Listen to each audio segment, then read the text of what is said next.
Okay, so for our reading section, I want to go over a couple of things, and we are going to look at Golly is on the ball. Part of this reading, we are going to focus on punctuation. Punctuation either has to do with a period, a comma, an exclamation point, or a question mark, and that's what we are going to be looking at. When we are reading, we want to make sure that we are looking at the punctuation and we are focusing on following the punctuation. So if we look at our sentences, we see that at the end of the sentence there is a period. And what a period means is that we have to take a break. We stop there. We don't continue reading. We have to take a small little break, a little breath. And again, there's a period right here. There's a period right there and one right there. So what I'm going to do for you right now is I'm going to read the first paragraph, and I'm not going to follow the punctuation. I'm going to pretend that I don't see the periods. And tell me if I am reading it correctly. So let me start at the beginning. Golly was resting on the grass. He stretched. He lay his face on the grass. He began to fall asleep. I didn't add any pauses. Now, let me read it to you again with the pauses where the periods are at. Golly was resting on the grass.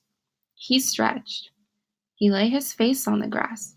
He began to fall asleep.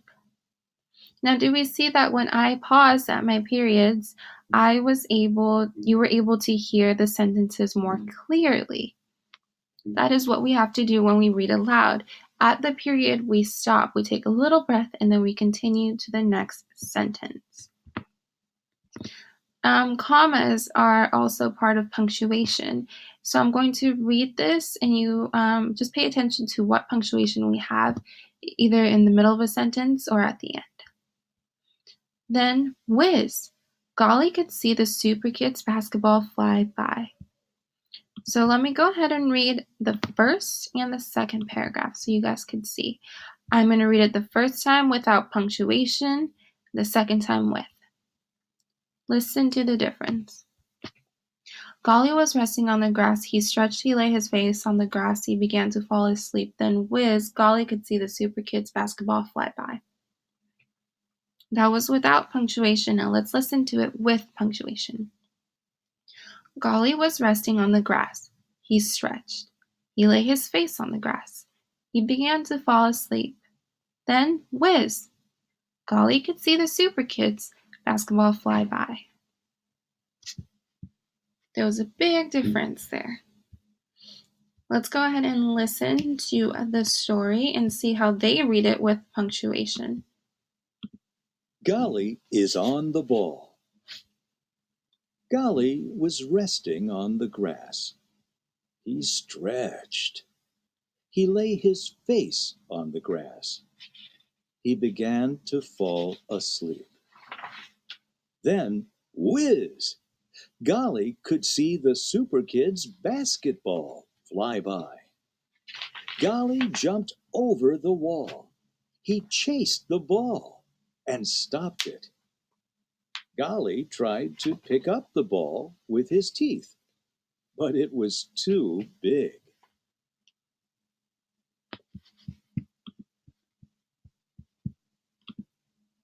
All the Super Kids ran up.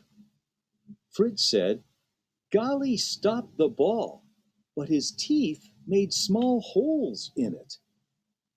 Oh well, said Lily. Golly can keep that ball. We'll go to the mall and get a new one. All right. So we heard him read the 2 pages and we saw how he was able to use the punctuation in both pages. So what you guys are going to do now is read Golly is the ball once again on your own and pay attention to punctuation. Pay attention to your periods. Pay attention to if anything is in quotation marks because that means someone else is saying those words. And pay attention to see if there's like an exclamation point. There's one right there. Make sure you're following your punctuation and you are taking breaks when you have to, which is after a period, or a small breath when you see a comma. When you are done, you can go ahead and move on to your next section.